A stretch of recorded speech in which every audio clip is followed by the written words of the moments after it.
Hari ini kalau saya berkhotbah, sesungguhnya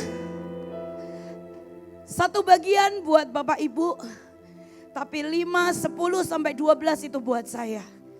Karena sesungguhnya saya tahu hidup saya perlu untuk dibangun dan dibangkitkan lebih lagi. Dan hari ini seberapa kita mau mengambilnya, seberapa kita mau berkata ya Tuhan, dan kita mau ambil itu di dalam manusia roh kita. Seperti itu, setinggi itu engkau akan dibawa terbang oleh Tuhan. Bicara lawatan, itu adalah grand design dari Tuhan dari sejak awal segala sesuatunya.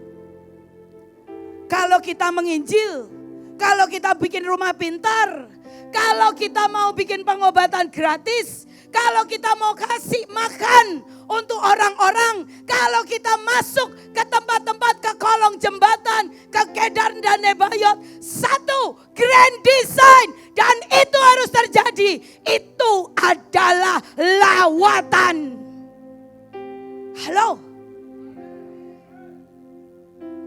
Grand design harus terjadi.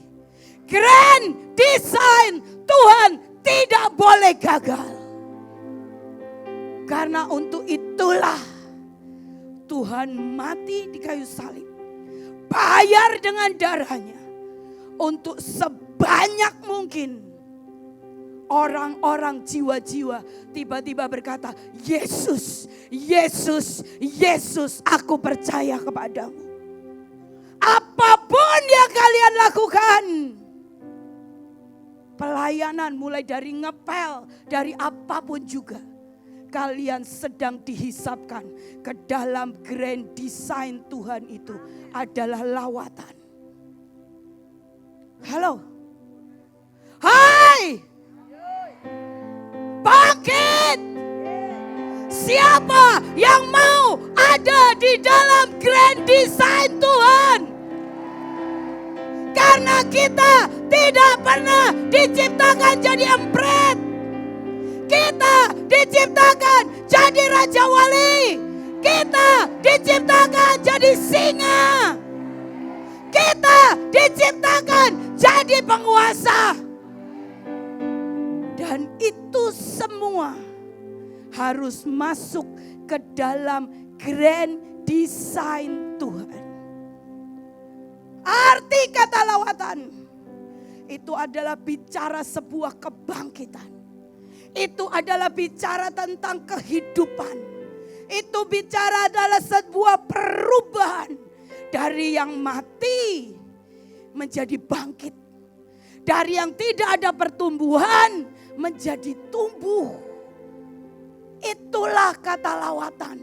Dari bangsa yang tegar tengkuk sampai menjadi bangsa yang akan melihat dan percaya menyembah hanya ke dalam satu nama, yaitu Tuhan Yesus.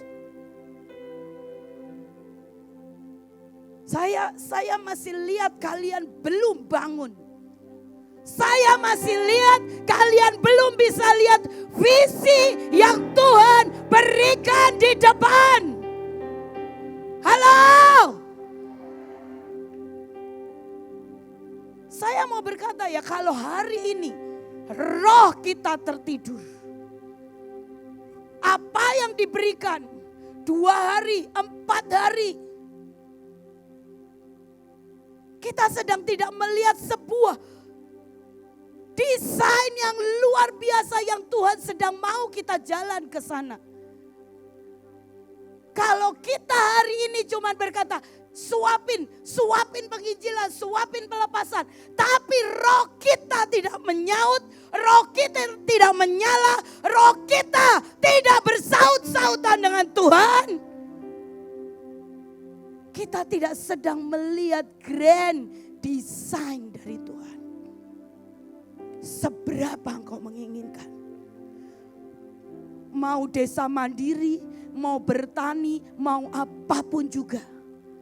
Tujuannya bahkan untuk buat pasukan. Tujuannya adalah lawatan.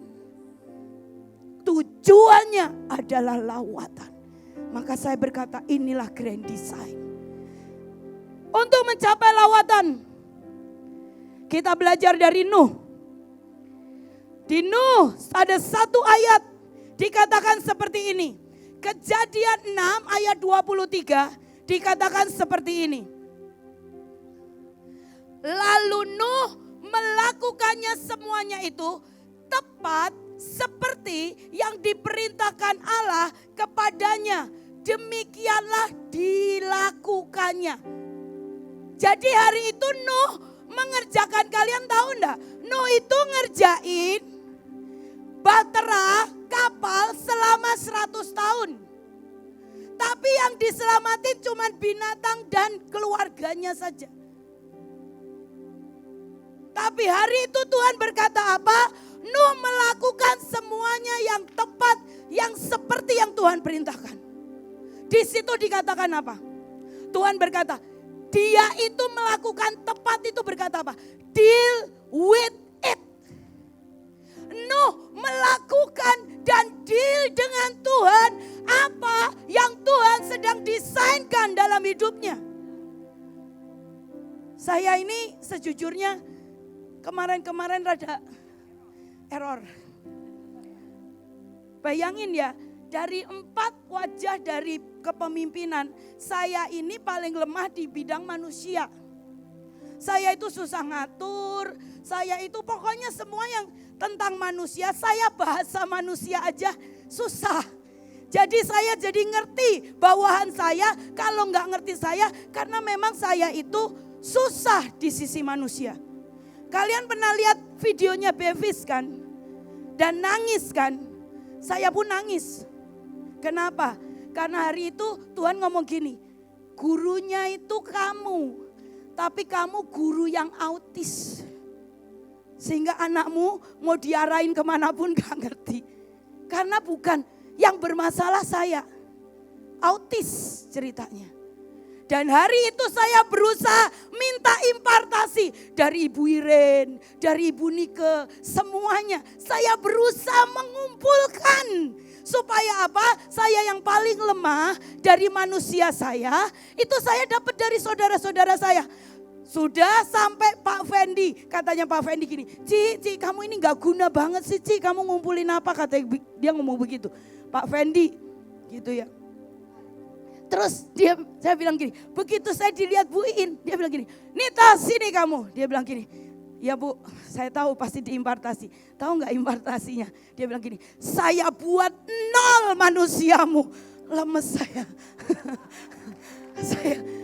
saya berkata, hari ini sebetulnya tadi jam 12 saya nyiapin khotbah, saya berharap saya gak lapar.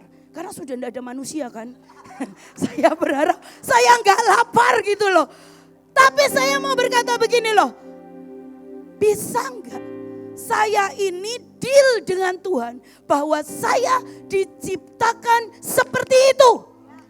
Mungkin kalau boleh dikatakan, mungkin dalam ini saya ini dukun Kristen. Tuh kan kalian belum ngerti betapa kalian juga mengerti kefrustasian. Ya, jadi bayangin ya kemanusiaan saya bukan cuma disisain 1,5, 0 hari ini. Tapi saya itu merenungkan hari-hari ini.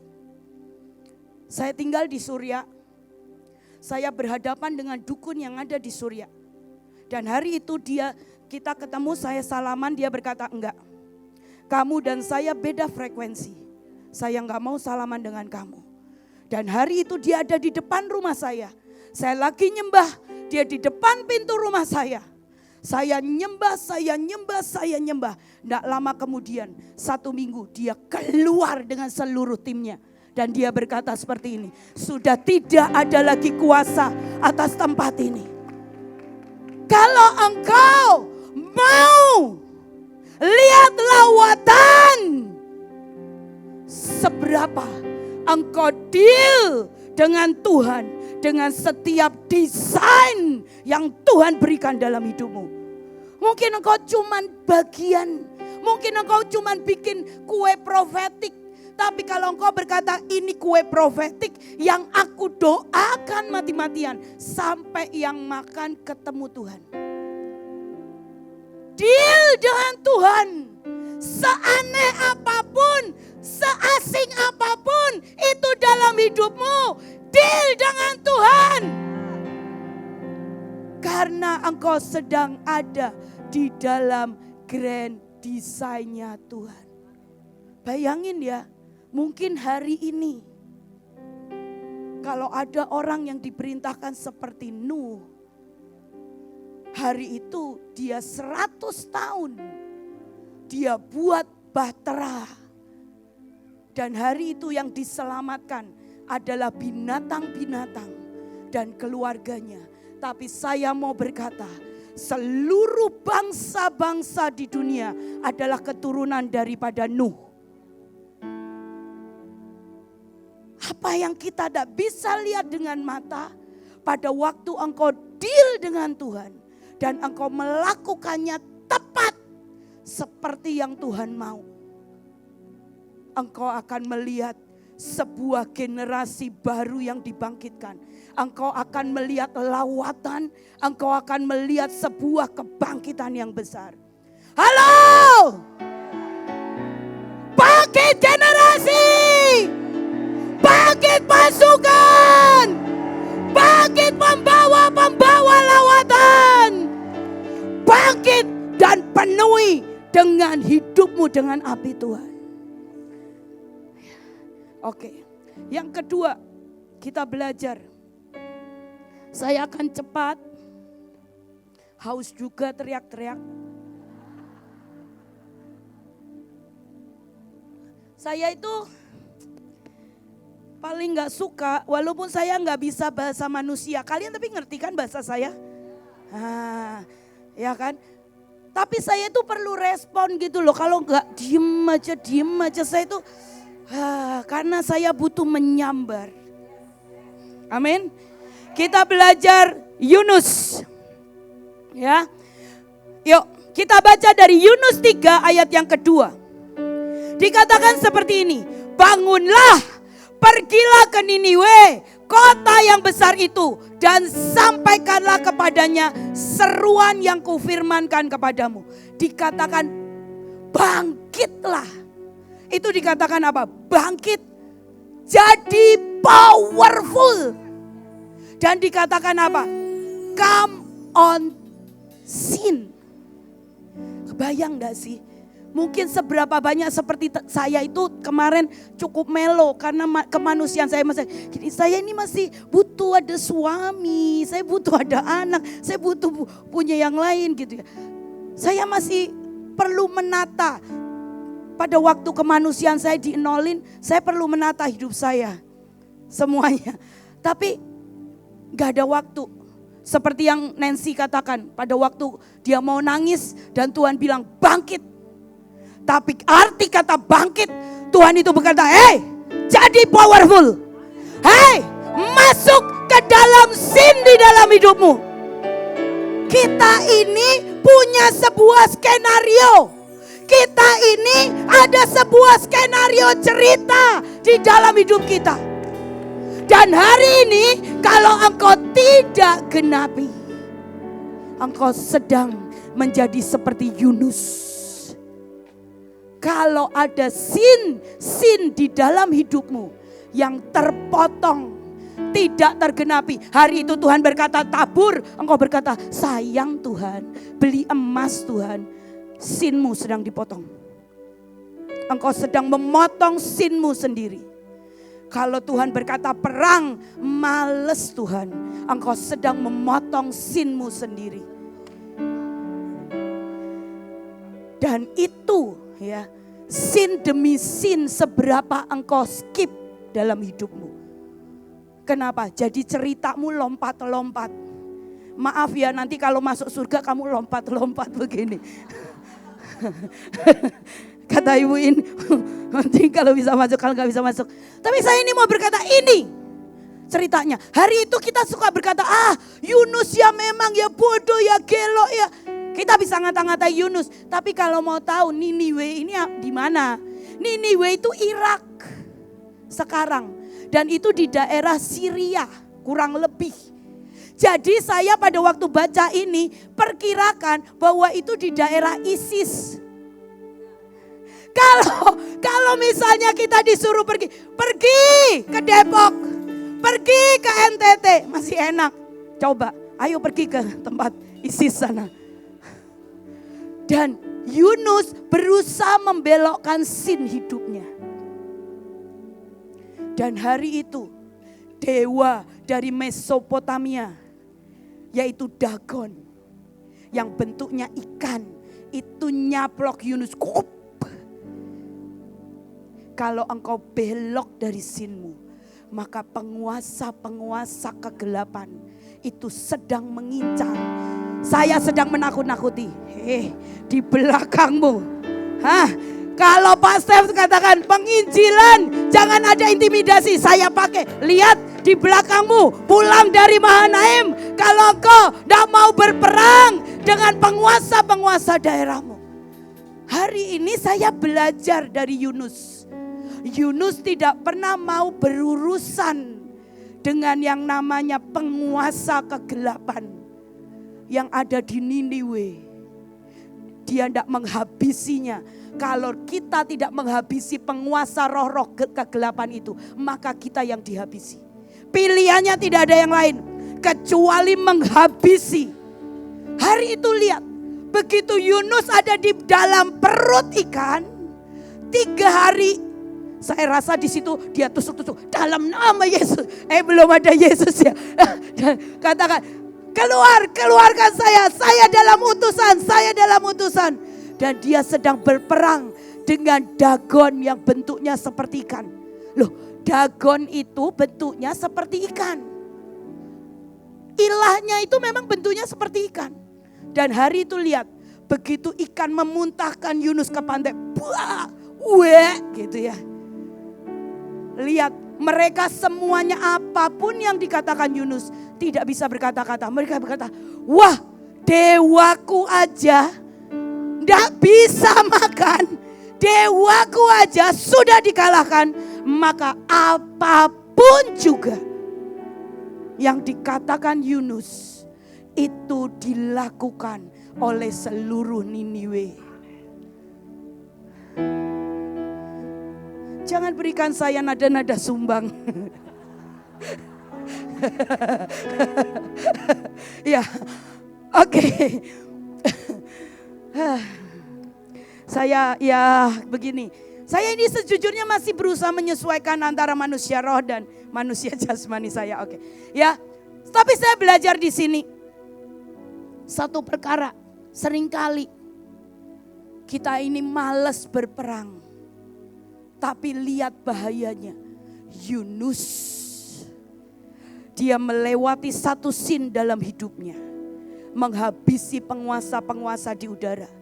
Saya itu dulu lahir baru tinggal di rumah Ibu Iin. Cita-cita saya, hidup saya seperti Henok. Kayak banget ya, gak punya suami, gak punya anak gitu sekarang. Saya senang punya anak banyak sekarang, gawat ini. Saya cita-cita saya seperti Henok. Saya pikir enak banget bergaul dengan Tuhan, diangkat, tidak ada kesusahan. Tapi kalau kita pelajarin hidupnya Henok, kenapa di dalam kitab Henok itu ada kisah yang namanya Samael, Asasel, artinya sepanjang hidup daripada Henok berhadap-hadapan dan berperang dengan penguasa-penguasa malaikat-malaikat jatuh. Oleh sebab itu tiba-tiba seluruh selnya transfer dari yang manusia jasmani itu transfer berpindah alam. Kenapa? Karena dia berkata semua penguasa-penguasa di udara yang menghabisi manusia, dia habisi terlebih dahulu. Maka tubuh jasmaninya tiba-tiba transfer, pindah alam. Sehingga pada waktu dia terangkat, seluruh sel-selnya sudah berubah. Sudah berubah. Halo? Sebagian dari pasukan masih gak percaya. Kalau engkau angkat pedang dan tunjuk, itu engkau bisa menghabisi kuasa-kuasa kegelapan. Kenapa? Di otakmu gak nyampe. Ini gak pakai otak manusia. Ini pakai kecerdasan rohani. Ini pakai sebuah dimensi roh. Saya ini seneng banget pada waktu Miel itu bawa pedang yang nyala panjang. Saya masih ingat waktu Joshua kecil. Kalau saya lagi error, saya dibawain pedang. Dan saya langsung ditunjuk di kepala saya. Pedang roh.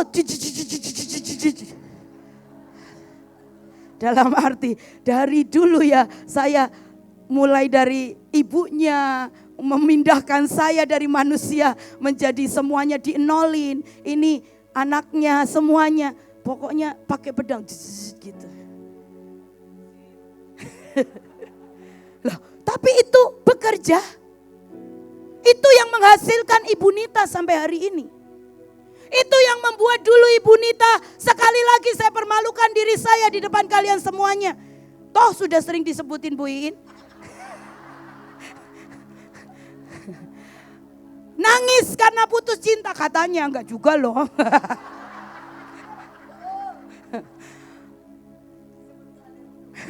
Hari ini kalau ada orang bucin saya paling hina-hina. Saya nggak bisa ngerti karena kemanusiaan saya terus dihabisi sama Buin. Jadi saya nggak ngerti. Ya. Oke, Yunus hari itu harus berhadapan dengan dewa-dewa yang ada di Niniwe dan harus dihabisi. Karena apa? Itulah sin di dalam hidupnya. Dikatakan bangun, bangkit. Dikatakan come on. Masuk ke dalam sinmu. Ambil dengan seluruh kuasa, powerful. Karena kita ini sudah diberikan kuasa. Amin. Amin. Jadi gak ada lagi ya. Bilang aduh Bu, pabrikku gimana Bu? Bangkrut Bu, sepi Bu. Angkat pedang. Amin. Habiskan cinta uang atas Jakarta. Habisi roh kebangkrutan. Habisi roh kegagalan. Amin.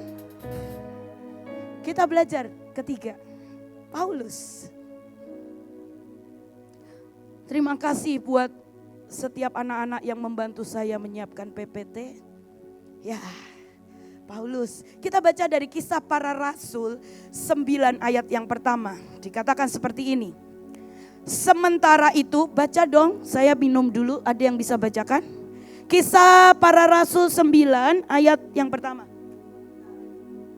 Sementara itu berkobar-kobar hati Saulus untuk mengancam dan membunuh murid-murid Tuhan. Ia menghadap imam besar. Ya, dikatakan seperti itu. Sementara itu berkobar-kobar hati Saulus untuk mengancam dan membunuh murid-murid Tuhan. Ia menghadap imam besar. Arti kata nama Saulus itu memang artinya desire. Dan Saulus harus berubah jadi Paulus.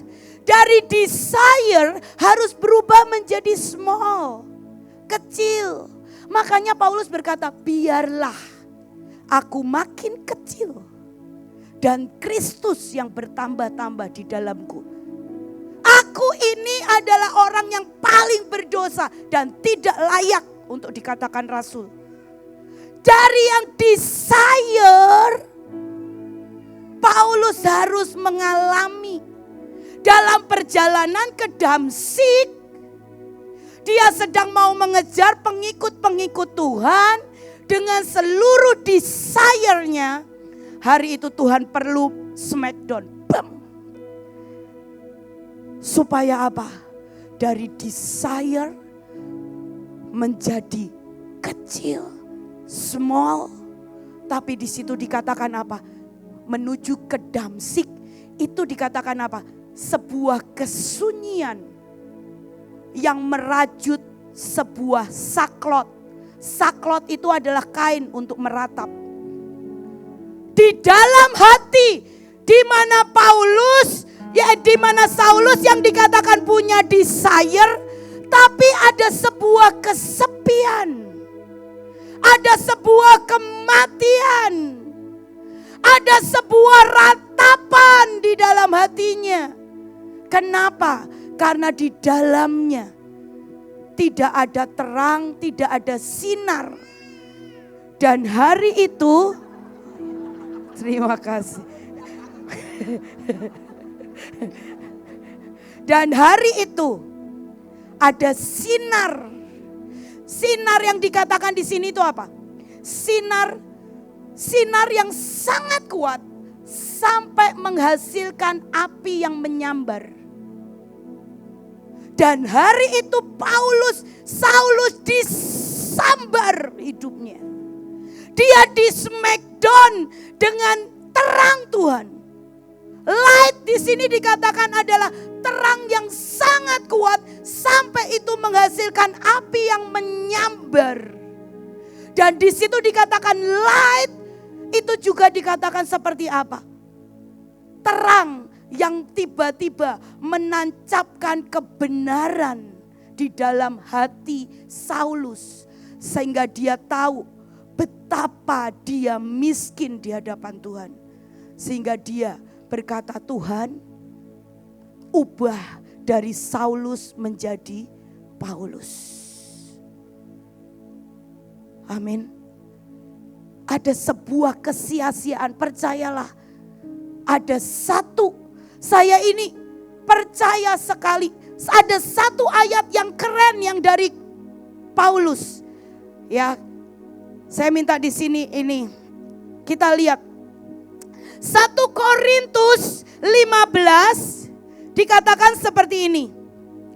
Ayatnya yang ke-44. 1 Korintus 15 ayatnya ke-44. Yang ditabur adalah tubuh alamiah. Yang dibangkitkan adalah tubuh rohaniah. Jika ada tubuh alamiah, maka ada pula tubuh rohaniah. Yang mula-mula datang bukanlah yang rohani, tetapi yang alamiah. Kemudian barulah datang yang rohaniah. Di situ Paulus berkata, Tuhan, ini loh yang mortal, tubuh jasmaniahnya ubah jadi tubuh rohaniah.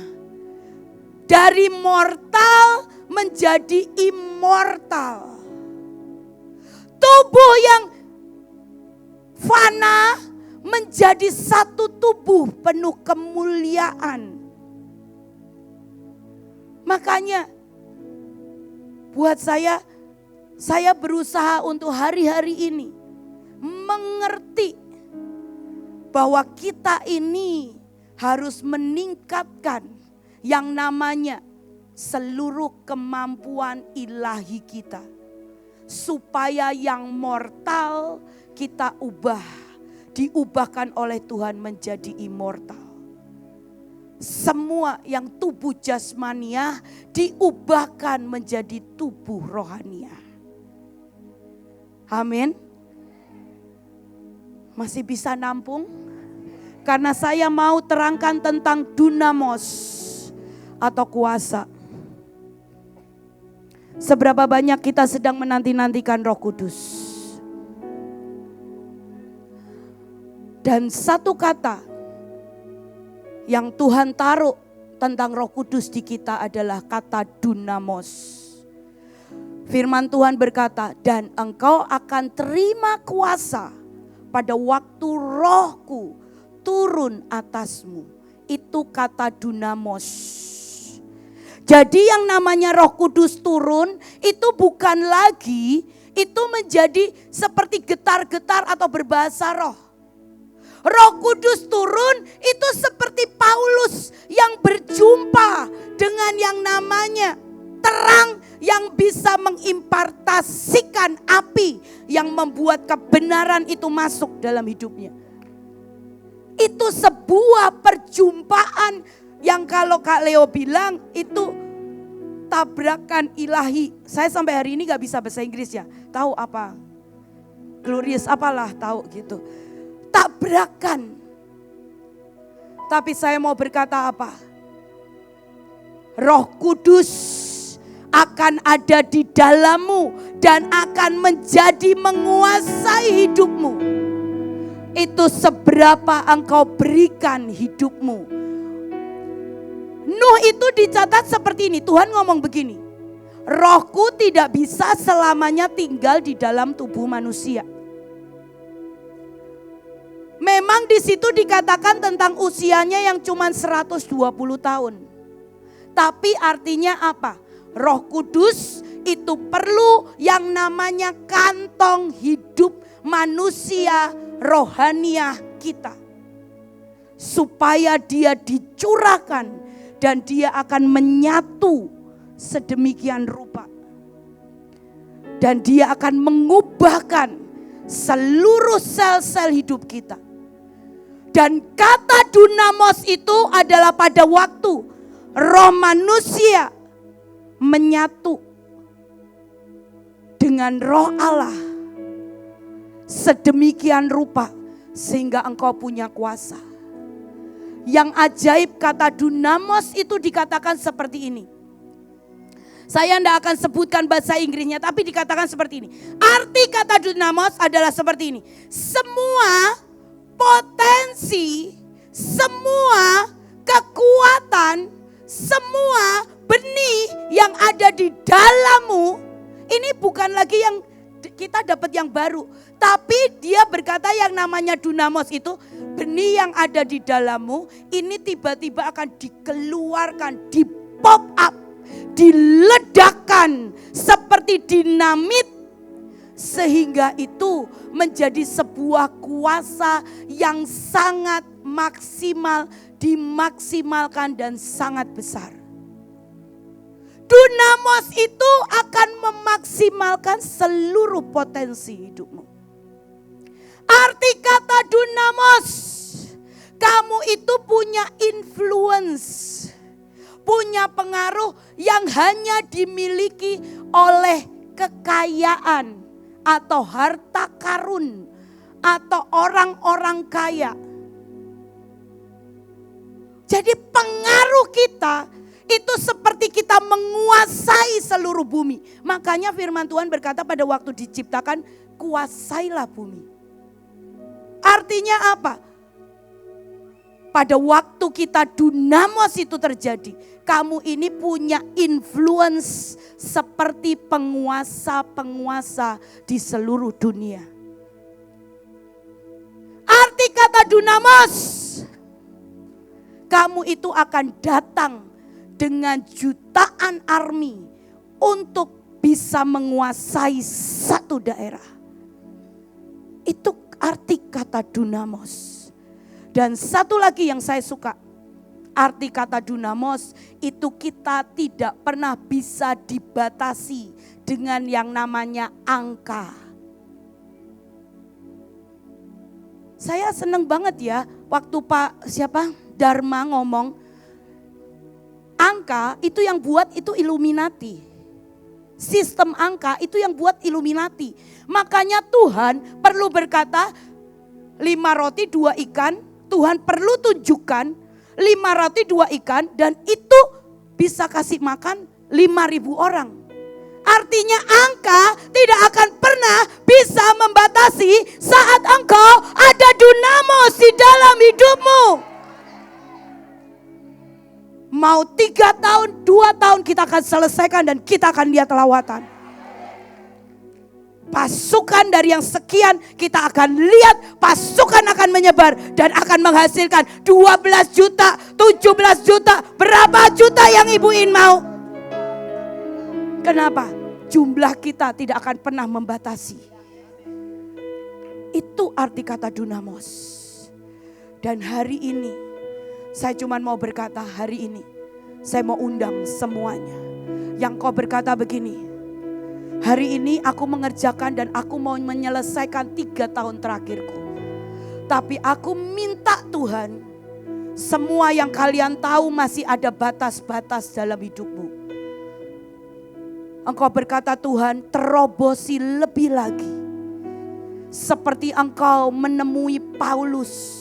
Buat aku ini Tuhan, sin-sin hidupku yang sudah aku lewati, hari ini aku mau ambil lagi. Bawa aku Tuhan. Paulus itu dari orang yang membunuh pengikut-pengikut Kristus. Dan dia memenangkan seluruh Asia. Dan dia memberitakan Injil. Dari yang pembunuh, hari itu dia bisa mengabarkan Injil kepada banyak orang. Tapi itu harus diubah yang dari namanya apa? Dari mortal ke immortal. Sesuatu yang tubuh jasmani menjadi tubuh rohani. Hari ini kalau engkau berkata, Tuhan, tembusi aku sekali lagi.